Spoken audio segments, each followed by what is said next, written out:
lebih tenang, lebih pahalanya juga beda dengan orang yang manyun aja, yang marah apalagi sama suami gitu ya, atau berkata tinggi kepada suami gitu. Jadi ngerasa saya itu lebih pintar, saya itu lebih cerdas, saya itu lebih ada uangnya dibanding suami misalnya. Jadi bisa berkata keras jatuhnya. Padahal tuh mau kita bagaimanapun tetap kedudukan dalam rumah itu kita di bawah suami ya gitu. Jadi pelajaran khusus karena kita muslimah ya, kajian muslimah khusus untuk ibu-ibu gitu, terutama kepada suami, jangan sampai menaikkan nada akhirnya di atas suami gitu. Makanya itu yang ringan juga, tapi kok sunnah ya dikerjain gitu. Nah, jadi kalimat thayyibah ketika misalnya kita mendapat bala atau mendapat musibah, kita ucapkan apa? Inna lillahi wa inna ilaihi raji'un gitu. Jadi kalimat thayyibah kok modalnya ringan gitu ya, ibadahnya juga ringan, susah dilakukan gitu ya. Padahal itu kalimat thayyibah pendek ya. Bismillah, alhamdulillah, astagfirullah, la ilaha illallah, inna lillahi wa inna ilaihi raji'un, masya Allah, subhanallah, bahasanya begitu.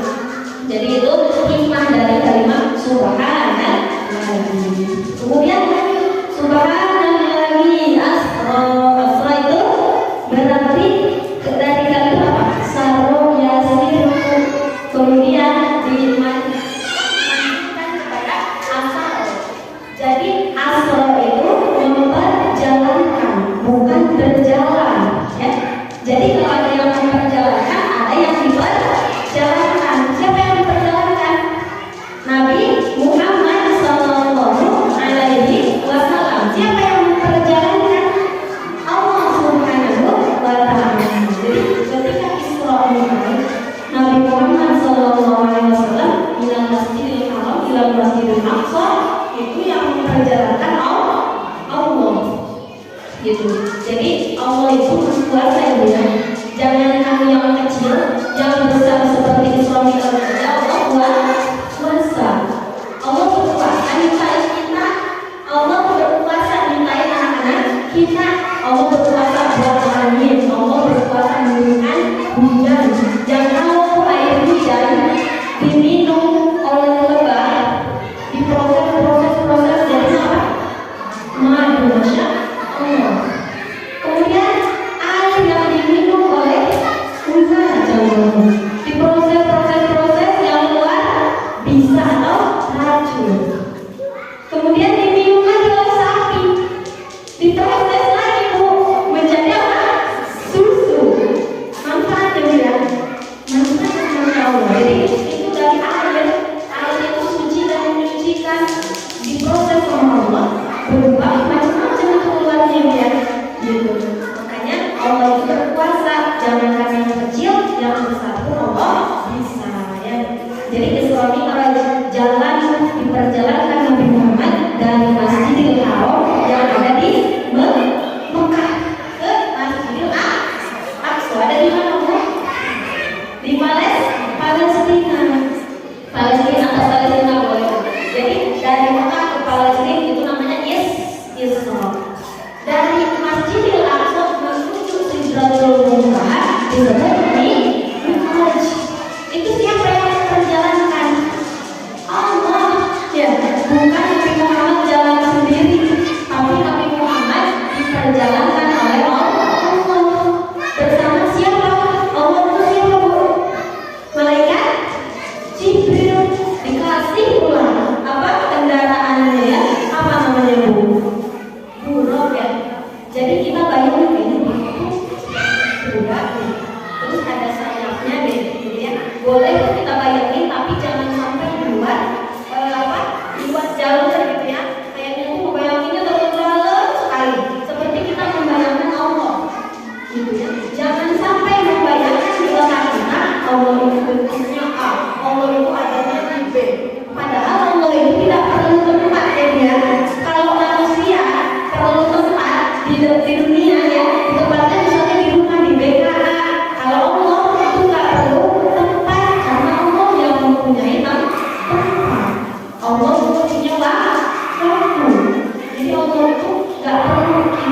mikirin tempatnya di mana, bentuknya seperti apa ya. Jadi jangan sampai takutnya kita keluar dari Islam karena memikirkan itu kufur ya. Jadi kalau memikirkan yang tidak boleh dipikir gitu. Jadi membayangkan sampai sampai luar biasa pusingnya gitu kepala Allah seperti ABC ya. Nah jadi jangan sampai seperti itu ya. Kemudian asra bi'abdihi kepada hambanya. Hambanya siapa? Nabi Muhammad sallallahu alaihi wasallam. Loh, kenapa sih Bu enggak disebutin aja bi Muhammadin ya? Subhanallazi asra bi'abdihi. Enggak diganti dengan subhanallazi asra bi Muhammadin. Tidak. Kenapa? Karena hamba itu untuk yang pertama adalah dia mempunyai ruh juga jasa. Kita hamba Allah bukan? Hamba Allah. Kita masih punya ruh? Masih. Jasa kita masih ada? Ada. Coba kalau kita ada jasanya tapi tidak ada ruhnya, apa itu? Main yang punya. Jadi disebut hamba Allah yaitu memiliki ruh dan juga jasa. Jadi artinya apa? Rasulullah Shallallahu Alaihi Wasallam Isra dan Mi'raj itu dengan ruh dan jasadnya. Jadi bukan Nabi Muhammad diambil ruhnya aja dibawa Isra Mi'raj atau badannya aja ruhnya ditinggal, enggak, tapi sepaket Bu. Jadi dalam keadaan sadar gitu ya. Jadi kalau ada yang bilang enggak kok Nabi Muhammad itu enggak sadar karena Nabi Muhammad misalnya tidur lalu ruhnya dibawa Isra Mi'raj, bukan. Tapi dalam keadaan sadar Rasulullah diajak, maksudnya dijadikan orang yang diperjalankan oleh Allah untuk menerima perintah sholat ya. Jadi yang pertama Isra dari Masjidil Haram ke Masjidil Aqsa, kemudian Mi'raj dari Masjidil Aqsa menuju Sidratul Muntaha. Jadi melewati itu sebelum ke Sidratul Muntaha ada langit 1, 2, 3, 4, 5, 6, 7 karena langit itu 7 lapis ya. Jadi dari langit yang pertama Nabi Muhammad Sallallahu Alaihi Wasallam bertemu dengan Nabi Adam, lalu mengucapkan salam, assalamualaikum ya. Jadi kepada Nabi Adam mengucapkan salam hanya Rasul gitu ya. Kenapa Nabi Adam ada di langit pertama ya? Karena Nabi Adam itu ditinggikan oleh Allah dari kehormatan. Jadi dihormat sekali Nabi Adam ini karena manusia pertama yang Allah ciptakan. Kemudian langit kedua Nabi Muhammad SAW bertemu dengan Nabi Isa bin Maryam ya. Kenapa Nabi Isa bin Maryam ibunya Allah? Masya Allah, solehahnya luar biasa, jauh dari noda kebodohan, noda dari laki-laki zaman ini. Ada yang tentu sama sekali tidak.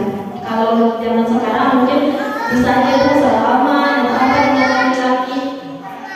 Ya sayang. Ya jadi beda. Ibu Siti Maryam itu tidak pernah disentuh oleh laki-laki satu sucinya ya. Kemudian Nabi Muhammad di langit kedua pun bertemu dengan Nabi Yahya. Nabi Yahya itu sepupunya Nabi Isa ya. Nah, jadi disebutkan Nabi Isa itu dari kecil aja udah alim, udah serba pintar, serba tahu ya. Kita Yahya. Makanya disebut Yahya khudil kita bagi buahnya. Wa ataina al-masawiyya. Ada film Quran ada ya? Yang sering dibaca ya. Jadi itu disebutkan bahwa Nabi Yahya kenapa? Karena orangnya dari kecil sudah alim. Jadi lagi Nabi Muhammad SAW ke langit ketiga bertemu dengan Nabi Yusuf. Kalau kepikir Nabi Yusuf kira-kira pikirnya apa ya Bu? Ganteng kali Masya Allah ini sih ganteng aja. Suaminya juga ganteng kan Bu? Ganteng dong kata istrinya. Ya jangan ngelirik apa suami begini lihatlah suami kita ya ganteng menurut kita, walaupun kata orang lain tidak ya Bu. Ya aku lah suaminya ganteng ya, Masya Allah. Jadi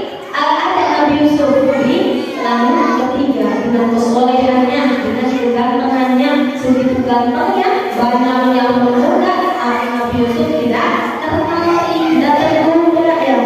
Makanya Allah tempatkan Nabi Yusuf di langit ke kemudian naik lagi ke langit yang keempat. Nabi Muhammad SAW bertemu dengan Nabi itu sama Nabi itu kayak apa ya, idolanya orang Bani Israel. Nabi Idris tuh jadi fans gitu, fans bisa aja tahu Bani Israel teh Nabi Idris sama kesoleh hanya kebaikannya ya. Naik lagi ke langit selanjutnya ada siapa? Nabi Harun. Kemudian ke langit yang keenam bertemu lagi Nabi Musa ya, Nabi Musa alaihissalam. Kenapa Nabi Musa di langit keenam? Jadi Nabi Musa itu saking luar biasanya dakwah ke sana sini, walaupun pengikutnya itu yang menyembah berhala itu benar-benar nggak percaya adanya sama Nabi Musa. Jadi apapun yang Nabi Musa lakukan rasanya salah aja di mata pengikutnya ya. Jadi menyembah berhala patung anak sapi disembah. Kata Nabi Musa, wahai Bani Israil, Allah lah yang benar, bukan patung yang kau sembah, tapi mereka tetap menyembah patung. Tapi terus saja Nabi Musa dengan semangatnya dakwah ke setiap penjuru ya. Makanya Allah kasih mukjizat ya. Jadi dengan tongkatnya bisa berubah menjadi ular, kemudian tongkatnya bisa membelah lautan, kemudian bisa menyembuhkan orang buta, bisa menghidupkan orang meninggal. Biasa mukjizatnya pun terus bisa bentuk-bentuk nih. Kalau kita apa ya bikin gerabah gitu ya, dari tanah terus kita bentuk jadi patung misalnya, jadi bentuk sesuatu, nggak aja kita mentok sampai situ. Tapi Nabi Musa pun dikasih mukjizat sama Allah, beliau membuat bentuk burung, lalu kata Allah tiupkan si burung itu jadi hidup. Masya Allah, itu mukjizat Allah. Saking luar biasa gitu ya. Kemudian langit ketujuh bertemu dengan Nabi Ibrahim. Kenapa Nabi Ibrahim? Karena Nabi Ibrahim itu adalah leluhurnya ya, atau Nabi Muhammad itu keturunan Nabi Ibrahim gitu ya. Dari perjalanan itu Nabi Muhammad SAW melihat tuh banyak sekali peristiwa-peristiwa. Makanya disebutkan tadi dalam ayatnya linuriyahu min ayatina. Jadi Allah itu ingin memperlihatkan kepada Nabi Muhammad SAW sedikit atau sebagian keindahan, sebagian kekuasaan Allah. Itu dari seluruh kekuasaan Allah perlihatkan katanya sebagian kecil. Isra Mi'raj aja yang kita bilang besar, itu Allah bilangnya kecil ya Bu ya. Jadi Nabi Muhammad itu selama perjalanan yang pertama, Nabi Muhammad melihat ada seseorang yang sedang mencatar-catar wajahnya. Lalu Nabi Muhammad bertanya kepada malaikat Jibril, wahai Jibril, itu kenapa orang yang akan mencatar wajahnya sendiri? Malaikat Jibril menjawab, wahai Rasulullah, gitu ya, itu umatmu yang kalau setiap harinya dia melakukan menjelek-jelekan atau memburuk-burukan saudaranya sendiri. Jadi itu seperti kita berkala bersama tubuh. Misalnya nih kaki kita kesandung, kaki kesandung yang kesandung cuma kaki, tapi mulut aduh ya. Terus si mata langsung tertuju ke kaki, kemudian tangan gitu ya. Nah, jadi semua tubuh kita itu otomatis bergerak ya, merasakan juga. Nah itu maksudnya. Jadi kalau saudara muslim kita dijelek-jelekan, itu sama kembali ke kita. Jadi ibaratnya kalau kita menumpuk air di tulang, jadinya kamu cari si air dari wajah kita sendiri. Itu sama dengan seperti itu. Makanya malaikat Jibril menjelaskan itu umatmu wahai Nabi Muhammad yang suka menjelek-jelekan saudara sendiri. Kemudian jalan Rasulullah melihat lagi orang yang sedang dipotong-potong lidahnya. Bingung lagi Nabi Muhammad, wahai malaikat Jibril, itu kenapa?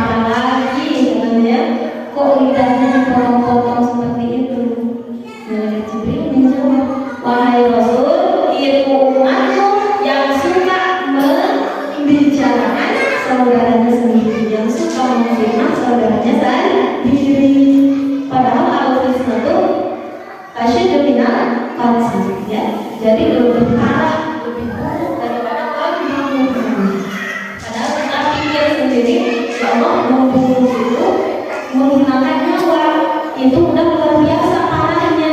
Tapi ternyata ada yang lebih parah katanya, yaitu fitnah.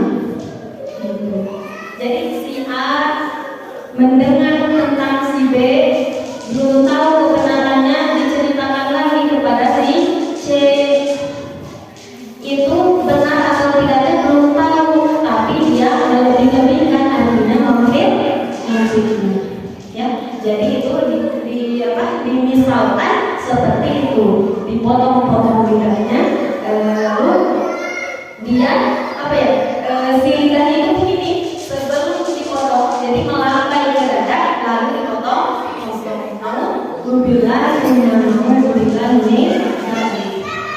Kemudian Rasulullah SAW berjalan lagi melihat orang yang dia membawa kayunya tuh besar banyak, tapi kok ditambah lagi bebannya ya, bukan dikurangi malah ditambah. Itu kenapa wahai Jibril? Kata Jibril, dia yang kalau diberi amanat terus ditambah dari amanat yang baru diambil lagi, ada amanat baru diambil lagi, gitu ya. Maksudnya bukan amanat yang dia jalani, tapi amanat yang diberikan dia tidak menjalani. Dia tahu nih ini tuh mampu atau enggak ya, tapi ambil aja lah, lumayan 200 juta misalnya gitu. Jadi katakan Pak, ini mau bukan ini A, B, C, mau lagi, padahal dia belum tentu tahu dirinya mampu atau tidak, tapi tidak ambil lagi gitu. Jadi lalai akan amanat yang satu dengan yang lain gitu. Naudzubillah min dzalik. Jadi itu pelajaran yang kita ambil dari perjalanan Rasulullah SAW menuju Al-Qur'an. Kemudian naik lagi ke Sidratul Muntaha. Untuk apa? Untuk menerima perintah sholat dari Allah Subhanahu wa Ta'ala. Ini juga banyak yang melewatkan. Katanya Rasulullah SAW bertemu dengan Allah, berarti Allahnya dia di Sidratul Muntaha. Salah itu.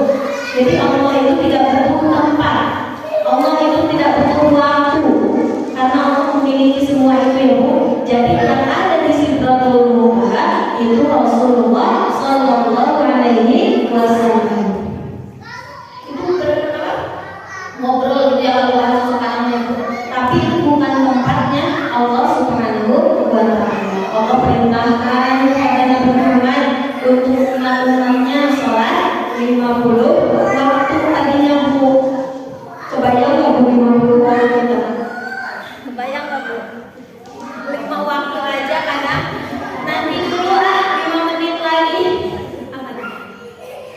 Terus jangankan nanti sholat dulu masih ada besok, yang hari tadi dilewat aja ya Bu ya. Itu yang 5 waktu, apalagi 50 waktu, Masya Allah. Jadi Allah turunkan menjadi 5 waktu. Di depan.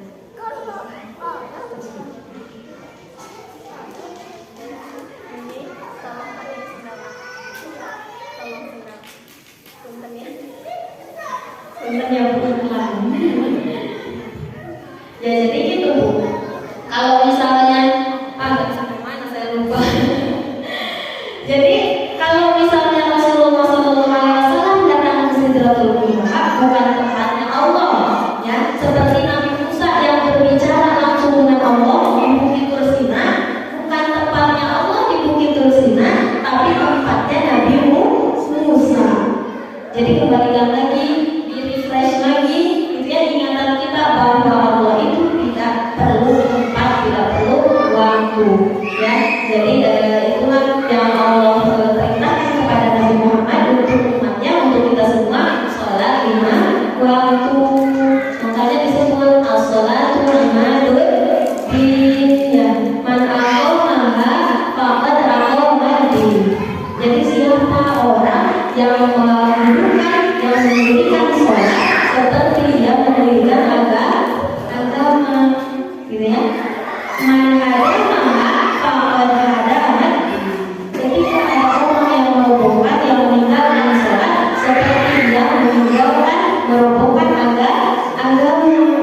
gitu. Makanya disebutkan as-sholatu al-maghrib itu sholat itu tiangnya. Kalau tiangnya roboh otomatis atapnya juga roboh gitu. Makanya barang siapa yang mengerjakan maka seperti dia mendirikan agama. Siapa yang meninggalkan maka dia seperti merobohkan agama gitu. Makanya kalau sholat itu bukan di dalam Al-Quran ya Bu, boleh dicari. Itu kalimat perintah sholat bukan if'alus sholat. Padahal if'al itu kerjakan ya, dilakukan gitu. Kita af'al itu artinya melakukan. Kalau di akhirnya sholat bukan koma, bukan af'al lagi, tapi di koma. Ini akhirnya sholat ya. Akhirnya sholat itu bukan if'alus sholat. Kenapa? Karena itu akhirnya sholat itu artinya mendirikan. Kalau orang mendirikan itu yang melakukan dia ya. Terus khusyuknya juga iya. Lalu dipakai dalam sholat itu syaratnya juga cukup, rukunnya juga cukup ya. Kalau kita bicara rukun, kita baca dari pertama niat, takbir, Allahu Akbar, berdiri dengan siap ya, jangan menyoy gitu ya, atau kaki dimajuin sebelah, nggak boleh ya Bu. Jadi berdiri itu harus sempurna, jangan begini letoy, kecuali ada uzur, misalnya kaki sakit boleh, atau misalnya kalau berdiri tegak itu sambil boleh, ada rukhsah. Tapi untuk orang yang sempurna sehat badannya tidak boleh menyepelekan sholat karena dalam rukunnya niat, takbir, berdiri tegak benar gitu ya. Terus setelah berdiri baca Fatihah. Kalau dinyanyiin, kalau ada anak-anak dinyanyiin ya, karena saya juga senang dulu di pesantren gue nanti dinyanyiin, dinontonin, gampang apa? Niat, takbir, berdiri, baca Fatihah, ruku tumanina. Jadi habis ruku tumanina jangan subhanallah. Kita mau buru-buru ya Bu. Ampun bener emang sholat aja cuma 4 waktu, diburu-burunya kayak dikejar-kejar hewan buas ya. Allah itu kadang sering saya lihat. Kalau anak saya masih kecil yang 4 tahun ya Allah gitu. Yang penting dia tahu harus sholat gitu ya. Kalau kita Bu, orang yang sudah sempurna akalnya ya, udah di atas balik ini luar biasa umurnya ya. Jadi jangan sepelekan sholat. Di dalam rukun sholat ada tumanina. Tumanina itu apa? Berhenti sejenak seperti kita mengucapkan subhanallah. Jadi Allahu Akbar, subhana rabbiyal azim wa bihamdihi, subhana rabbiyal azim wa bihamdihi, subhana rabbiyal azim wa bihamdihi. Sami Allah. Jadi dia ada jeda sedikit aja Bu. Enggak nyampe 5 detik kok. Ya, tumanina dulu. Ruku tumanina yang tidak tumanina, sujud wa tumanina, duduk antara dua sujud tumanina, tasyahud akhir, duduk tasyahud akhir, sholawat Nabi salam tertib ya. Jadi itu rukun sholat yang 17 itu harus kita lakukan. Kalau enggak Bu, itu enggak sah sholatnya. Syaratnya juga harus sempurna ya. Gitu. Jadi Allah itu sudah memerintahkan Nabi Muhammad di sholat supaya kita pakai Bu. Sholat itu harus gimana? Harus betul, harus sesuai syarat, harus sesuai rukun. Gitu ya Bu ya. Ternyata udah 1,5 jam lagi, masya Allah. Kopi itu enak ya Bu ternyata. Kira-kira kalau minum kopi masih ngantuk gak Bu? Masih, masya Allah. Kalau ngaji, kalau dibilang ngaji gimana? Mudah-mudahan tadi dibilang kopi nggak, ternyata masih ya. Itulah syaitan. Jadi mengejar-ngejar orang yang imannya lagi naik. Kalau yang lagi tiduran, setan